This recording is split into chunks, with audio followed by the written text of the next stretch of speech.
Jadi kalian kalau memilih lakbet seperti ini, saya jamin itu suaranya kasar, keras, dan mempunyai gaya yang bagus.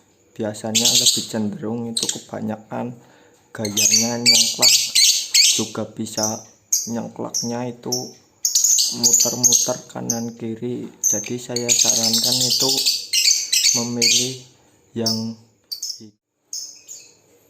oke lur, ketemu mending karo Nyong Agung titik. Salam ngapa. Di video kali ini saya akan membuatkan tutorial cara memilih lakbet PAUD itu yang vektor.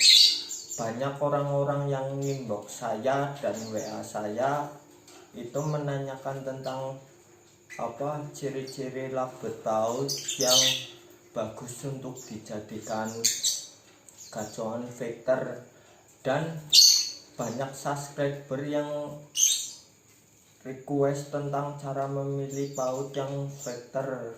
Jadi di video kali ini saya akan membuatkan tutorial cara memilih lakbet yang calon jadi gacoan itu vektor. Buat kalian juga bisa konsultasi lewat Facebook saya Gung Titik atau lewat WhatsApp saya 0813 9363 2942. Saya itu menerima konsultasi dan menerima pertanyaan-pertanyaan. Jadi kita bisa sharing-sharing jika ada masalah atau kendala. Kalau saya bisa menjawab, ya saya akan kasih solusinya. Kalau tidak, ya sharing-sharing lah, berbagi. Oke, sebelum saya membuatkan cara memilih lakbet PAUD itu yang bagus untuk dijadikan gacoan vektor, buat kalian yang belum subscribe, saya ingatkan kembali untuk subscribe terlebih dahulu agar tidak ketinggalan informasi-informasi menarik yang saya bagikan. Pada dasarnya semua lakbet itu bagus dan bisa dijadikan gacoan vektor. Itu setiap lakbet, semua lakbet kalau diasingkan itu pasti semua lakbet itu akan vektor. Tapi menurut saya pribadi itu lakbet yang benar-benar bagus untuk dijadikan gacoan lakbet vektor itu harus mempunyai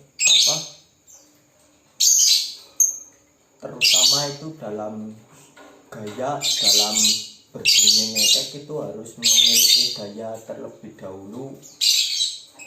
Kemudian dari saya pribadi itu juga selalu mencari lakbet vektor itu yang tipikal suaranya itu yang kasar dan keras. Karena lakbet vektor kalau suaranya cuma vektor cuma suara kecil, menurut saya itu kurang bagus. Kalau gayanya cuma biasa saja juga menurut saya kurang bagus. Jadi ada lakbet vektor itu ada 3 jenis sih, menurut saya dibagi menjadi 3 jenis. Jadi saya akan memperlihatkan PAUD untuk lakbet vektor yang ingin dijadikan gacoan yang bagus seperti apa. Semua lakbet itu bisa dijadikan lakbet vektor, tapi saya mempunyai versi itu yang benar-benar itu bagus.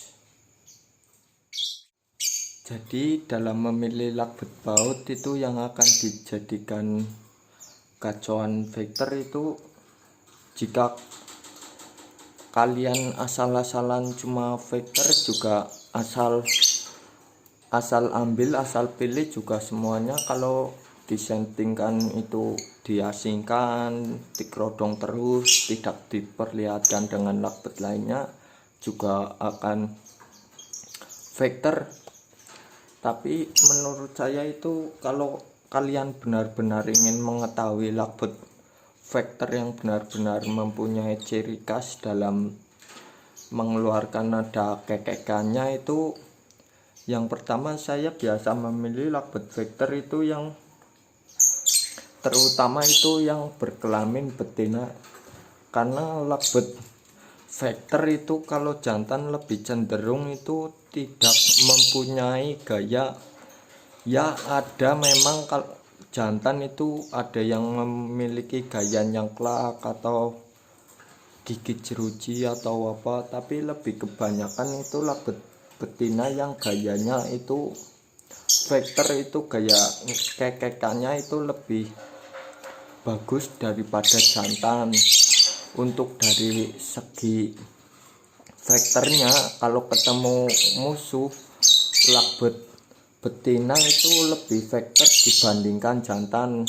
Mau sefaktor apapun, sebagus apapun, lakbet jantan itu tetap kalah dalam segi faktor itu dengan betina.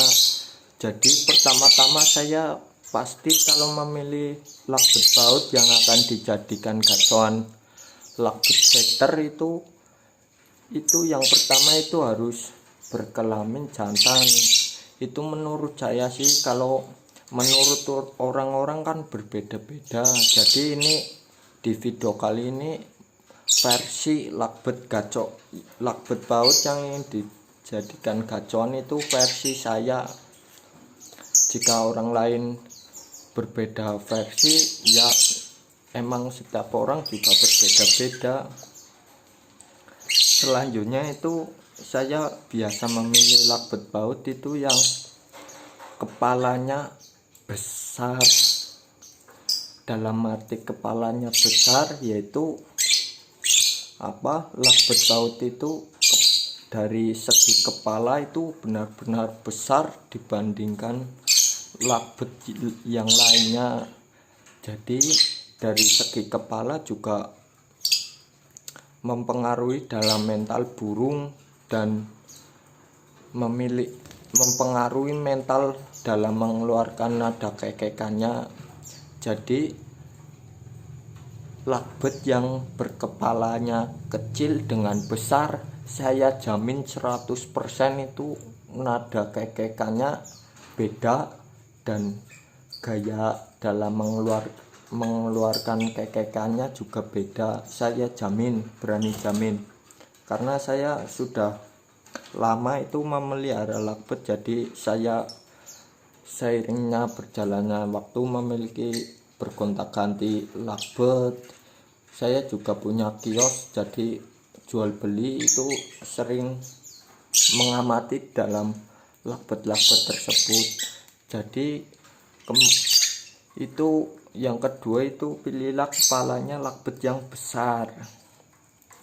Kemudian itu pilihlah paruh yang benar-benar besar dan tebal, karena paruh itu menentukan dari segi nada dalam mengeluarkan kekekannya tersebut lebih keras dan lantang dibandingkan paruh yang kecil dan tipis. Itu lebih cenderung kekekannya lebih kasar daripada paruh yang kecil. Jadi langkah selanjutnya yaitu saya selalu memilih lakbet yang berparuh besar dan tebal. Terus saya selalu memilih lakbet yang lubang hidungnya besar.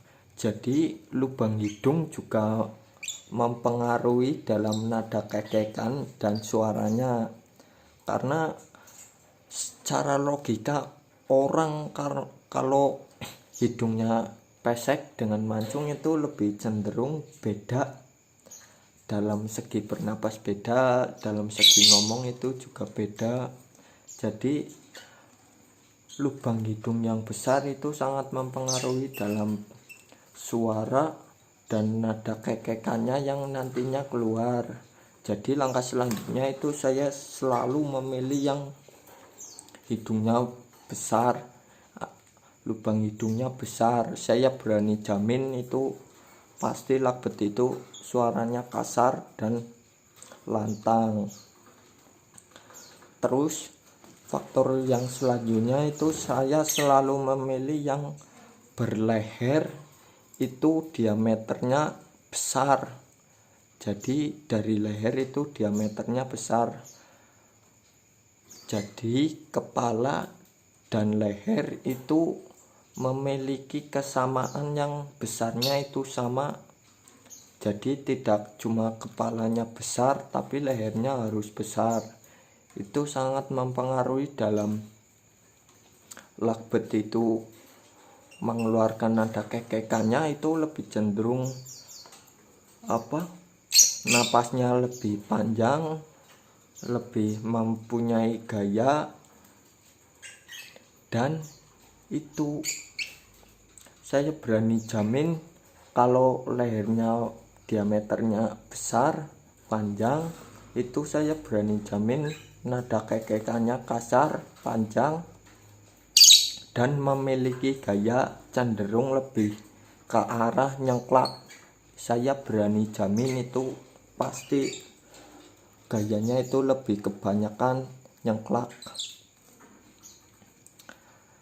Kemudian saya selalu memilih lakbet yang berukuran bodinya itu yang lebih semok.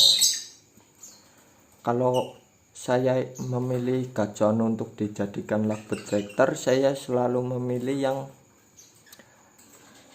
bodinya lebih semok dibandingkan yang lainnya. Jadi memilih bahan yang untuk dijadikan lakbet itu harus benar-benar semok, dan dalam arti semok itu tidak terlalu gendut tapi besar tapi agak panjang. Itu juga sangat mempengaruhi dalam postur tubuh dari segi mengeluarkan nada kekekannya lebih cenderung lebih mengarah ke gaya, itu lebih cenderung gayanya kebanyakan itu lebih bagus dibandingkan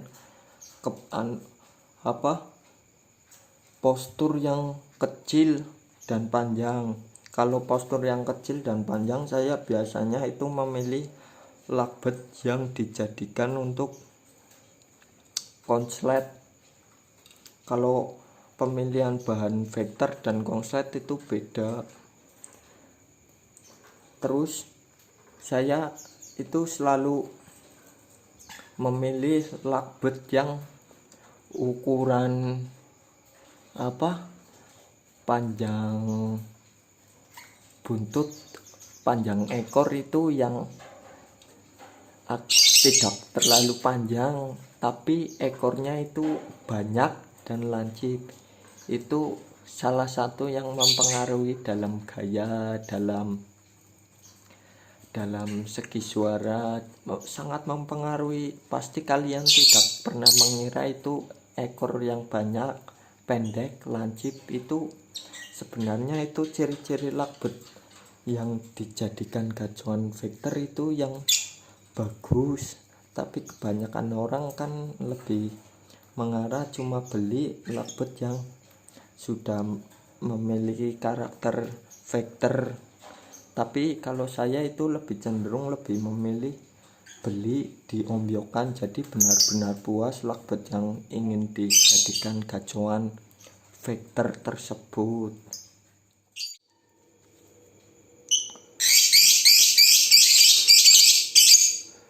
Jadi kalian kalau memilih lakbet seperti ini, saya jamin itu suaranya kasar, keras, dan mempunyai gaya yang bagus. Biasanya lebih cenderung itu kebanyakan gayanya nyengklak, juga bisa nyengklaknya itu muter-muter kanan kiri. Jadi saya sarankan itu memilih yang hidungnya itu, lubang hidungnya itu yang besar karena sangat mempengaruhi dalam suara. Kemudian yaitu pilihlah paruh yang lebih tebal. Untuk body dari segi tubuh, postur itu lebih cenderung semok, dan untuk dari segi ekor juga lebih banyak ekornya dan lancip tapi pendek. Jadi beginilah ciri-ciri paut yang bagus untuk dijadikan gacoan lagbet tipe Vector. Cukup sekian di video kali ini, semoga informasi ini bermanfaat untuk kalian. Saya ingatkan kembali buat kalian yang belum subscribe, silahkan klik tombol subscribe terlebih dahulu agar tidak ketinggalan informasi-informasi menarik yang saya bagikan. Ingat, subscribe itu gratis.